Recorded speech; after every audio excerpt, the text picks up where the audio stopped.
Eu estou aqui com a, pode chamar de ex-pastora, Sim, senhor. ex-pastora Ana Cláudia. Isso. Você foi pastora há quanto tempo? 8 anos, bispo. 8 anos? Isso. Então, como é que era a sua vida? Conta de forma que seja objetiva, Sim, mas senhor. os pontos mais importantes, porque você revelava, né? Sim, revelações, profecias, né? Roda, cai, e a unção, aquela unção que pega fogo, né? E fazia cultos, Como fazia... tudo começou? Você foi numa igreja, como é que foi? Isso, eu me converti em 2006 e logo já fui colocada de líder na igreja, né? Não passei por um processo de libertação. Não passou? Não passei. E confiaram muito na minha capacidade, né? Nos talentos que eu tinha, na boa conduta, né? Na aparência, mas não me entrevistaram como eu estava por dentro. Né? Eu tenho um histórico de depressão na minha vida, né? Perdi um familiar também dessa forma, né? Uma tia minha. E isso me acompanhou durante a minha infância, adolescência. Eu era uma pessoa assombrada, né? Eu via vultos, eu tinha pesadelos, eu tinha tremedeiras, meu coração acelerava. De madrugada eu não conseguia dormir. Diziam para mim que era Deus me acordando para eu orar. E eu tive que aceitar aquela condição e viver com uma máscara, né? Aquela máscara de super-heroína, aquela máscara de mulher forte, pregando a palavra de Deus, orando, e por dentro vazia, por dentro com aquela dor, com aquela falta de vontade de viver. Me sentia sobrecarregada, cansada. Todo culto que eu fazia, eu me sentia cansada. Então, eu me converti em 2006, comecei liderando já esse grupo. Eu ia para os cultos, eu chorava muito. Eu me recordo que era uma dor muito grande, bispo, dentro do meu coração, um vazio. E eu questionava muito. Eu sempre busquei questionar, porque a Bíblia não é um livro motivacional. A Bíblia é uma promessa viva. Então, ela tem que acontecer na nossa vida. Então, eu lia os versículos da Bíblia, eu pregava, e aquilo não acontecia na minha vida. Né? Eu pregava que a gente tinha que suportar o deserto, a gente tinha que aceitar o sofrimento, uma condição divina, né? Que era a nossa cruz, que a gente tinha que carregar essa cruz. Uma vez que você era batizado, você estava salvo. Todos esses conceitos me foram ensinados e eu comecei a passar adiante isso aí. Né? Então, passaram-se 4 anos nesse desespero e aí começaram as manifestações dentro de casa, que hoje eu sei que eram manifestações. Então, eu tinha tremores. Mas isso antes de ser pastora? Antes de ser pastora. E aí começou aquela confusão de conceitos. Eu visitei várias igrejas. Todas as igrejas que eu visitava, vinha um profeta e falava: você é pastora, e se você não cumprir a sua chamada, você vai descer à sepultura. Então, eu me via meio que numa prisão ali. Eu não tinha uma outra solução senão seguir aquela chamada que dentro de mim eu não queria, porque eu estava gritando por socorro. E eu sempre fui muito obediente, tanto aos meus pais, né? A minha família me criou assim, e eu acreditava que era um profeta de Deus. E a Bíblia fala que nós devemos ouvir os profetas, né? Então, a palavra do Senhor ficou toda distorcida na minha cabeça e eu vivia naquela coação. Até que comecei a ser comandada por uma voz na minha mente. Essa voz se intitulava O Espírito Santo de Deus e começou aquela parte de revelações, né? E dizendo que eu realmente era pastora, que eu tinha que seguir esse caminho. Foi quando eu ingressei de cabeça no ministério, fiz o curso, né, de formação pastoral. Você ouviu uma voz dizendo que você tinha que ser pastora? Isso, vinha aquela revelação, eu tinha visões, alucinações, eu me via no púlpito pregando, enfim. Mas, detalhadamente, você revelava, as pessoas iam procurar você para receber as revelações. Sim, sim. E o que acontecia na hora que você estava revelando? Qual era o processo que acontecia dentro de você? Veio uma pessoa e veio: pô, pastor, eu estou precisando de ajuda e tal, e você começava a revelar para a pessoa. Como é que era? Começava por uma oração, a pessoa me contava um problema, né? Eu começava a orar e, de repente, eu era tomada por uma força que, né, eu não sabia explicar. E na minha mente ia vindo a vida da pessoa todinha. Eu fechava os olhos e a pessoa começava a chorar na minha frente. Ah, pastora, você revelou a minha vida toda, ora por mim, que meu casamento está assim. E começava a testificar, né? Tudo Mas que eu você entrava falava. em transe. Era como se fosse um transe, mas eu não perdia a consciência. Eu sentia o meu corpo pegando fogo, o pé batendo no chão muito forte, né? E uns arrepios muito fortes, e uma certeza de que aquilo ali era a vida da pessoa, é a vida da pessoa que eu estou falando. E conforme eu ia falando aquilo ali, né, pela revelação, a pessoa testificava, e isso foi pegando o meu nome e engrandecendo o meu nome. As pessoas vinham até mim para buscar essa revelação. Elas pautavam a vida delas nas revelações que eu fazia. Você decidia também a vida das pessoas? Sim, sim. Futuro, tipo, ó, vai casar com fulano? Isso. Não só eu decidia, como decidiram por mim. De revelação de casamento, foram 20 revelações diferentes que eu recebi. Ah, esse aqui é a pessoa que você tem que casar. Se você não casar, você vai entrar em desobediência e vai passar vento. Era sempre isso, você vai passar um vento, e aí o vento Passar acontecia. o vento era o quê? Passar dificuldade na vida, né? Vai começar a vida dar toda errada. E de fato acontecia, então você ficava com medo. Era uma coação, era uma tortura psicológica muito grande, bispo. Agora, você começou a revelar e também tinha visões. Visões, sonhos também, e contava essas visões. Durante a pregação, vinham imagens na minha cabeça, e eu começava, né, eu olhava, de repente, para aquela pessoa ali, ó, Deus manda te dizer isso, isso, isso e aquilo, e a pessoa entrava naquela mesma sintonia, né, e começava, alguns levantavam e batiam pé, e glória a Deus, aquela histeria mesmo acontecia. Você falou em histeria. Essas manifestações, entre aspas, de cair pelo poder de Deus, sapatear no Senhor, como também você fazia isso também? Sim, cair, chama-se cair pelo poder, que eles falam, né? Você sente uma força te puxando, você vai ficando com a consciência longe, o seu corpo começa a aquecer, e é como se alguém te empurrasse, né, no chão. Você era literalmente derrubado. E aí, no chão, você não consegue abrir os olhos, você tenta abrir, você não consegue durante um período, você começa a tremer muito, né? E aí, algumas vezes acontece de você ter visões, algumas vezes acontece de um outro profeta revelar, entre aspas, né, o que estava acontecendo, e várias pessoas caídas no chão, né, coloca o tecido em cima e fica aquela situação ali. Dificilmente nessas situações diziam que era uma manifestação diabólica. Era sempre o Espírito Santo derrubando a pessoa para um tratamento, que a pessoa iria levantar melhor, com uma unção diferenciada, que o poder de Deus era muito forte, que a pessoa não aguentava e caía no poder. Mas a realidade é que eu caía no poder, e quando eu levantava, o vazio estava dentro de mim, continuava dentro de mim. E eu ali aprisionada naquilo. Muito bem. Aí estava na reunião. Você chegou a tomar conta de uma igreja? Sim, eu cheguei depois de passar por algumas igrejas, né? E, enfim, eu fiz o curso e abri a minha própria igreja, comecei a pregar, comecei a ter as minhas ovelhas, né? Também por revelação, né? Essa voz dizia que eu era uma pastora, que eu ia vir a ser até uma apóstola. Essa voz chegou a falar isso para mim, né? Na verdade, era como que se pegasse uma mulher que tem a palavra de Deus diz que a mulher é submissa, né? A mulher é o pescoço, o homem é o cabeça. Pegar uma mulher e colocar como cabeça.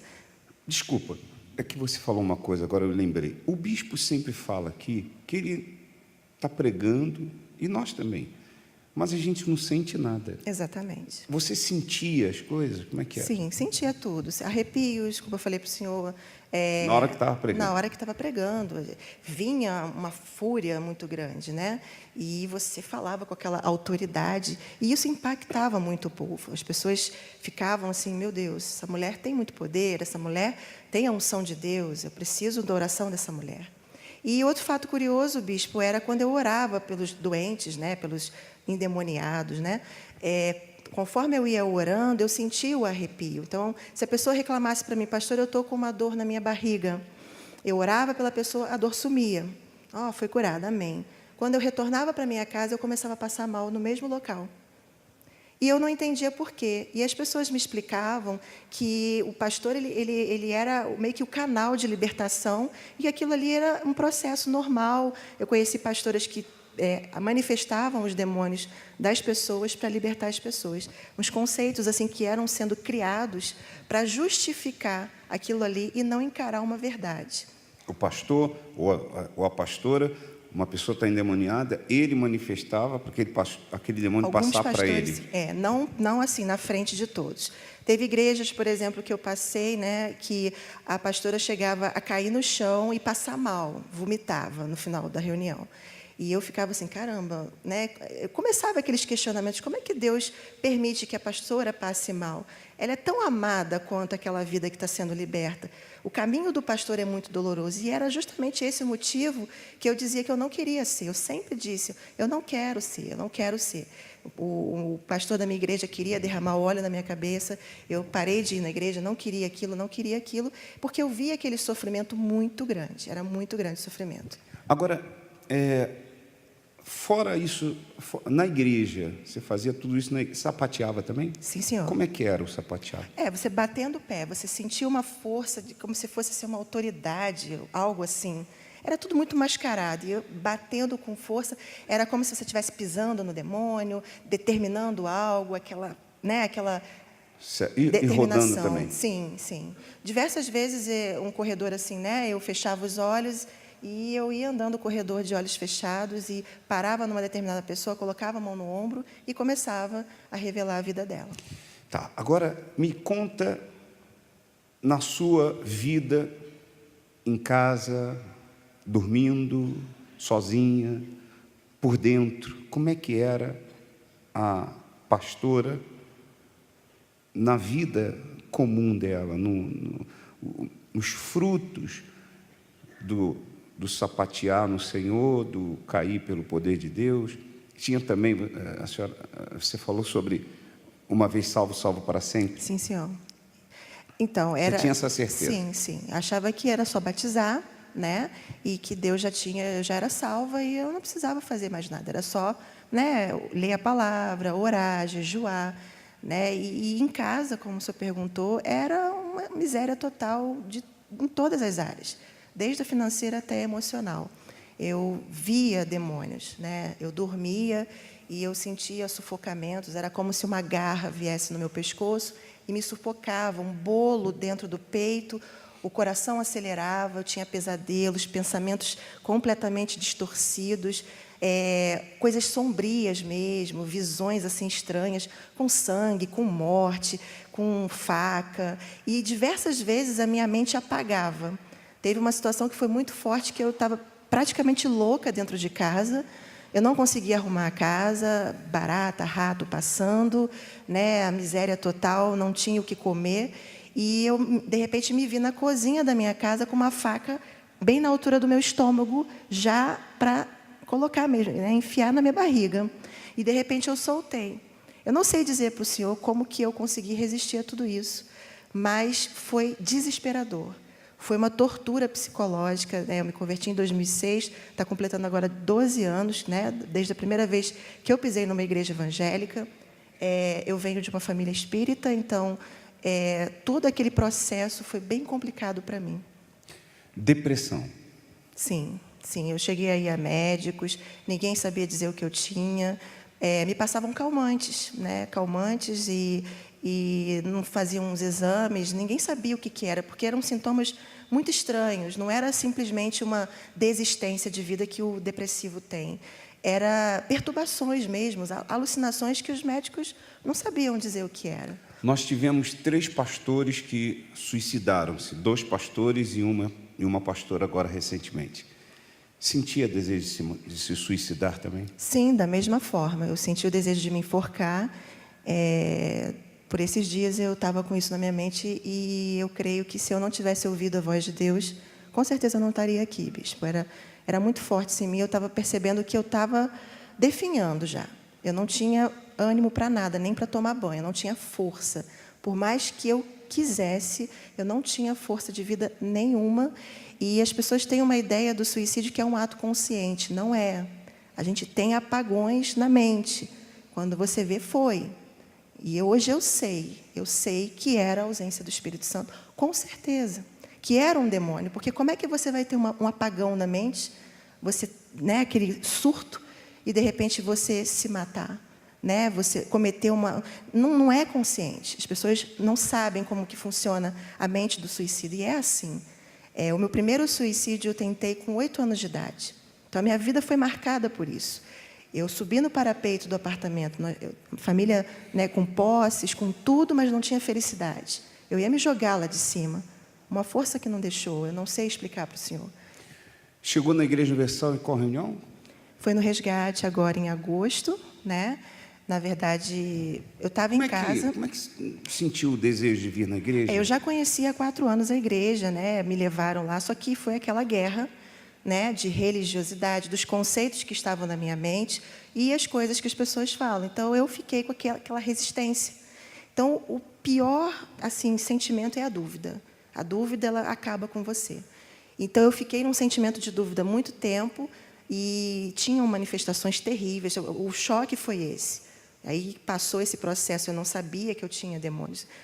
A ignorância é tanta, né, que eu não sabia que eu tinha demônios. Quando eu Chegou na Igreja Universal, manifestou. No resgate, manifestou. Manifestei e foi muito forte. Porque aí eu, caramba, o que está acontecendo?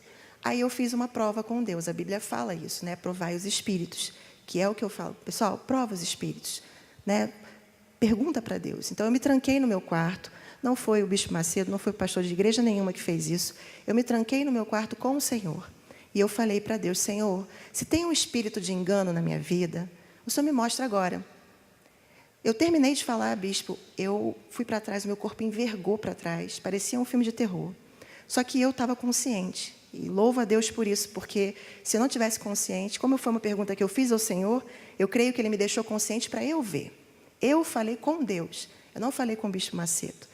E aí o meu corpo teve aquela força, o mesmo arrepio, o mesmo calor, e eu sentei e me deparei com o meu espelho, com a face totalmente transtornada, e falei em línguas, manifestada com uma ira muito grande. Foi aí que eu me lancei, porque eu tive uma resposta de Deus, que eu estava enganada, e que o meu problema, o meu vazio, aquela ausência de vontade de viver, era a ausência do Espírito Santo. Foi muito difícil. Não vou dizer para o senhor que foi fácil. Mas eu não olhei para ninguém e eu me lancei. Eu pedi a Deus essa libertação. Eu falei para Deus, Senhor, eu não aceito mais essa situação na minha vida. Foi aí que eu comecei a usar a inteligência. Eu já questionava os versículos bíblicos, mas vinham os versículos bíblicos na minha mente, que é, por exemplo, a provação não é maior do que você possa suportar. Está escrito na Bíblia isso. Então, se está sendo maior que eu possa suportar, Deus não está comigo. O Senhor é meu pastor e nada me faltará. Me faltava tudo. Então, o Senhor não era o meu pastor.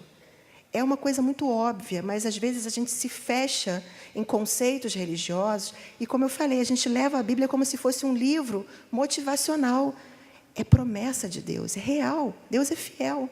1000 cairão ao teu lado, 10.000 à tua direita e tu não serás atingido. Então, por que eu estava sendo atingida? Eu me recordo agora que teve uma situação, antes de tudo isso acontecer, que eu cheguei a queimar a minha Bíblia, né, eu estou me lembrando, e dizia que Deus não existia, porque aquilo ali não era real. Né? Você ora, você jejua, você sobe monte, né? Você faz o sacrifício ali de pregar a palavra, às vezes acordar de madrugada e você não vê mudança na sua vida. E aí eu comecei a questionar e comecei a usar a fé inteligente. Fogueira Santa. Sim. Aí, quando eu soube do tema da Fogueira Santa, eu falei, meu Deus, essa Fogueira Santa é para mim. Eu sou o Jacó, eu sou o engano, o Senhor já me respondeu. Eu entrei dentro do envelope, bispo. Deus tinha me dado, nessa situação toda de miséria financeira, né, que estava quase me enlouquecendo, Deus me deu uma empresa pequena que estava fazendo um sucesso muito grande na minha cidade. E eu me vi como Abraão, porque ele queria muito filho e Deus deu o filho para ele. Então, Deus deu essa empresa para mim, só que eu nem sabia que essa empresa era o meu cordeiro, era o meu sacrifício. O senhor imagina a dificuldade que foi, como doeu no meu coração. Eu, na miséria, dependendo da minha família para comer, de repente ter que colocar no altar a minha empresa que eu acabei de receber, que era aquele oxigênio, agora minha vida vai arrebentar, colocar tudo no altar e sacrificar. E não foi só a empresa. Deus também pediu outras coisas que eu tinha, e eu vendi tudo que eu tinha, eu vendi a cama que eu dormia, eu comecei a dormir num sofazinho rasgado. E quando foi no dia 18, no dia da fogueira santa, o último dia, né, que eu fiz o sacrifício, eu recebi uma mensagem de um cliente dessa empresa, né, desse produto que eu vendia, e ele fechou comigo um negócio que era o que eu fechava o mês todo. Eu fechei num pedido, eu fechei o mês todo num pedido. E foi tão impactante que o valor do pedido foi exatamente o valor que eu sacrifiquei. Então, Deus disse para mim, eu não preciso do seu dinheiro. Deus não está pedindo dinheiro. Ele está pedindo a fidelidade, a obediência. É você abrir o seu coração. O que aconteceu? Mudou tudo. Aí eu comecei a manifestar o que estava oculto. Ainda tinham coisas escondidas, porque eu falei para o Senhor, eu quero uma limpeza geral. Aí o Espírito manifestou lá na igreja, né, 10 mil demônios no meu corpo, revelou o suicídio que, por esses dias, e de fato, realmente eu ia me enforcar, não estaria aqui hoje. E aí eu fui manifestando, e a última reunião que eu manifestei, o último demônio foi o resgate. O pastor pediu lá para tirar da minha mente. E quando o pastor fez essa oração, que eu voltei ali, eu já estava diferente. Eu já estava percebendo que não tinha mais aquele peso. Aí eu parti com tudo. O pastor falou para mim assim, prioriza a sua salvação. Eu parti com tudo, bispo. Eu quero o Espírito Santo, eu quero ser salvo. Isso foi num sábado. Quando foi domingo de Natal, dia 24, eu fui na reunião da manhã e tinha ceia às 18 horas. Eu retornei e aí na busca eu ajoelhei na poltrona e eu falei para Deus assim, Senhor, só se o Senhor não quiser me salvar. Mas se o Senhor quer me salvar, o Senhor vai me dar o seu Espírito, o verdadeiro Espírito, agora. Na mesma hora, bispo, o meu coração foi preenchido. Eu fui tomada por uma paz muito grande, sem rodopiar, sem cair, sem arrepio, sem nada. E, de repente, eu fui sendo transformada. O primeiro sintoma que eu percebi foi aquela vontade de morrer sumiu na hora. A vontade de me matar sumiu na hora. Eu tinha compulsão por comer, né? Eu tinha uma fome exagerada. Eu cheguei a engordar 40 quilos, cheguei a pesar 92 quilos. Eu estou em processo de emagrecimento. E aquilo sumiu. Sumiu, a minha fome ficou normal. Às vezes até tem que fazer força para comer, né? Porque eu não estou sentindo mais aquela fome. Eu tinha um bolo na minha garganta que eu não conseguia engolir comprimido. Eu fiz o teste, engoli um comprimido lá e desceu tranquilamente. E aí começou. A minha casa, uma paz muito grande. A minha família, a gente passou um Natal excelente. O melhor Natal que eu poderia pedir a Deus. E claro que está muito recente, né? Faz uma semana, talvez. Mas eu já vejo em uma semana o que eu não vi em 12 anos, 11, 12 anos. E hoje é completamente diferente. E é uma experiência, bispo, que Deus me deu. Não foi o pastor, foi Deus que me levou para o resgate. Foi Deus que falou comigo naquele quarto. Você precisa aceitar uma verdade. É demônio? Então vamos lutar e vamos nos libertar. Eu não esmureci, eu parti para cima. Eu não fiquei com medo do que iam pensar. Eu também não estou com esse medo. O importa é a verdade que eu vivi, é uma experiência que eu vivi, ninguém me contou. Então, quando eu vi o suicídio dos 2 pastores, eu falei, eu preciso falar para as pessoas, porque eu vivi isso. E eu afirmo que, realmente, essa ausência, né, essa vontade de morrer é a ausência do Espírito Santo. E o meu apelo é esse, não é falar de placa de igreja, criticar a fé de ninguém, gente. É você revisar a sua fé, é você provar, como o senhor falou aqui agora, fazei prova de mim, né? Prova a Deus, fazei prova do Espírito, analisa a sua vida, seja sincero, porque a salvação, ela é muito importante, ela é preciosa demais. Está em paz. Muita coisa. Deus abençoe. Amém, bispo. Muito obrigado.